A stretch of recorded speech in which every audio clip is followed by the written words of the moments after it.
কেলাসুদা কি লাগাইছে চাবিটা না কোন পানিতে ফেলা দেবেন কিন্তু জানে জ্বালা যাবে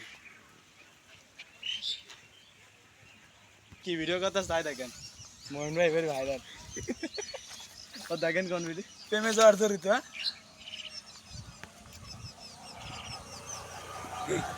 ওই ইঞ্জিন আসতে দাও ফোকাস কর। নারী জাতির ছলনায় পড়ে মানুষ কিভাবে নষ্ট হয়ে যায় এই যুবককে না দেখলে কখনোই আমরা বুঝতে পারতাম না। গত 15 বছরে একসাথে একটা নয় দুটো নয় একসাথে 10টি প্রেম করার পরে বিষণ্ণভাবে ছেঁকা খেয়ে সে এখন পাবনার মানসিক হাসপাতাল থেকে ফেরত।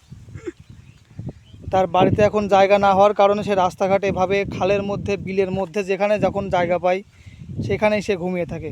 তার দেখাশোনার জন্য তার পরিবার থেকে 2জন লোকও নিয়োগ করা হয়েছে, আপনি তাকে দেখতে পাচ্ছেন। ভাই আপনার বক্তব্য কি এই ভাইকে নিয়ে প্লিজ একটু বলবেন। আসলে পাগলের সাথে থাকতে থাকতে মানুষ সুস্থ মানুষও পাগল হয়ে যায়, এটা তার বাস্তব প্রমাণ। যাই হোক, সুন্দর এবং মনোরম পরিবেশের মধ্য দিয়ে আমরা এই ভাইটিকে এখানে খুঁজে পেলাম। ভাইটির নাম পরিচয় আমরা কিছুই জানতে পারিনি। সূত্রে জানা যায় যে সে যদি একবার ঘুমায় তাহলে সে আর 5 দিন ঘুম থেকে ওঠে না, এভাবেই সে পড়ে থাকে। এক্সকিউজ মি ব্রো, আপনি কি কিছু বলবেন? খায় না। হ্যালো।